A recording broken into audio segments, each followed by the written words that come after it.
Something that I don't feel is talked enough about is the fact that Mukucha has a song. That's right, he has a song, and nobody talks about it. It's a good song too. The tree of life, the tree of life, the tree of life, the tree of life, the rare and exotic, the weak and the lame. No need for hunting, instead it's a game. Menu so varied, just waiting for us at the tree, at the tree, at the tree, at the tree of life. It's a really good song. I like it. I just learned about it a few days ago from when I'm filming this, and why has nobody talked about it before? Anyways, on the discussion of villains, we're gonna talk about one of Disney's most famous villains, one of animation's world's most famous villains, the most iconic villain, of course, in the Lion King franchise, Scar. And everybody knows who Scar is, so I don't need to explain like who this guy is, but I'm gonna be talking about his origin story. So before we get this is his canon origin story, which cannot be confused with his non-canon origin story because there are different stories.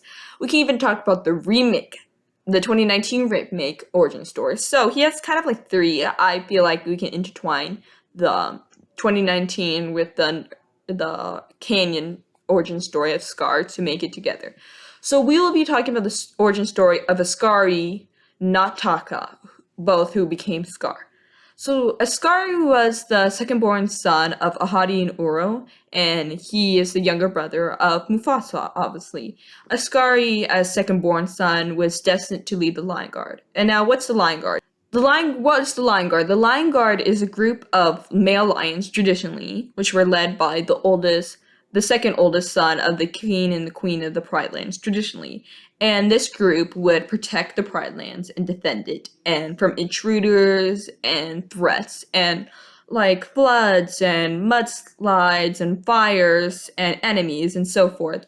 Now, who was led? The leader of the Lion Guard traditionally was the second-born son, which would be Ascari, and he would contain the power of the Roar of Elders, which I'll talk about more in a different video. This is not about that. Anyways, he would also lead four other lions, traditionally, who would be the bravest, the strongest, the fastest, and the keenest of sight. So with those four other lions, he would protect, and this is what happened to Ascari, and he ruled them. He also, in his younger life, as the leader, they would patrol a lot, and Ascari was known to patrol alone, and he was not afraid of being alone when he came upon threats.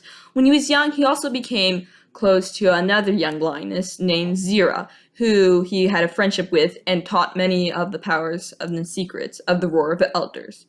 When he was patrolling near the Outlands, might I add, Ascari met a strange lion, this rogue lion, and who this rogue lion is, that is something for another day, because there are many theories, and we don't have time to go down that rabbit hole.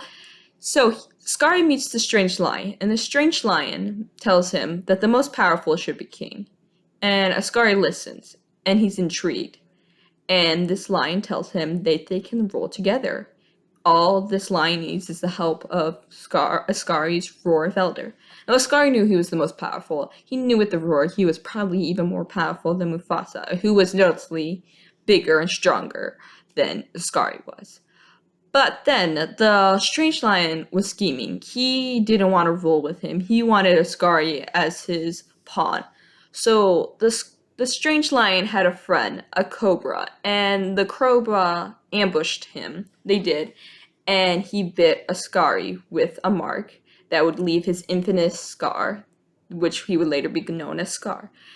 So, this is how Ascari gets his scar. This is his canyon story. Scar is no ordinary scar. It is the Mark of Evil. And the Mark of Evil is caused by a cobra bite. And this cobra bite has venom, and this venom makes one not able to tell the difference between right and wrong. And so this is what happens to Ascari. Ascari is enraged by this. because the strange line says he will only help Ascari if he does what he does what he tells him. He will only heal Ascari if he does what he wants him to do, to be his pawn, essentially. And Ascari roars him this cobra, the strange lion, the cobra, away, and he kills them.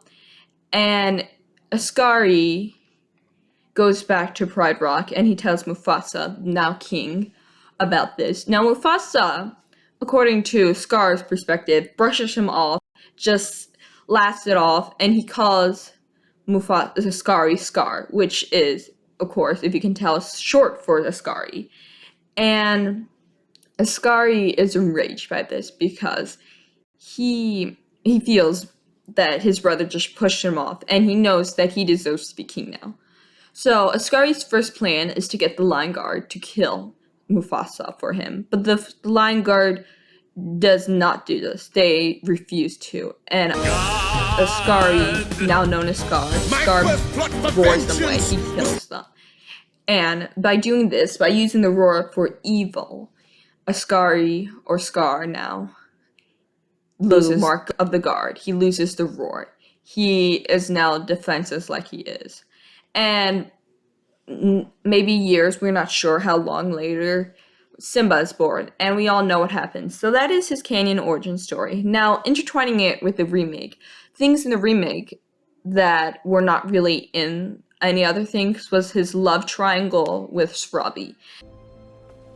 As you know, I have tremendous respect for the Queen. Now, it's important to note before we go on to the remake and intertwining it that the origin story of Scar was released in the song When I Led the Guard, which came out in the episode Battle for the Pride Lands, which came out in August of 2019. And the remake was released in July of 2019.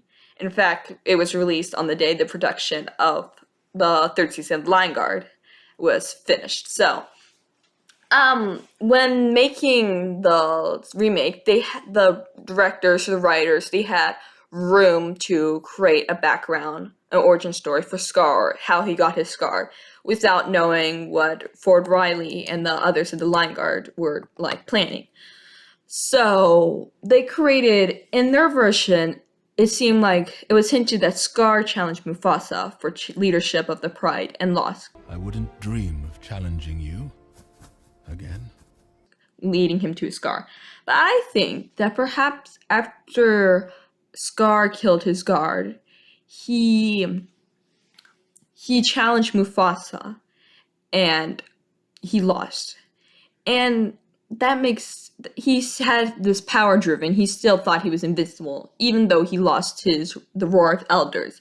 He thought he could take on Mufasa, which he couldn't. And, in the 2019 version, he has more than a few scars. So perhaps those are the scars that were caused by his challenge rather than his infinite scar.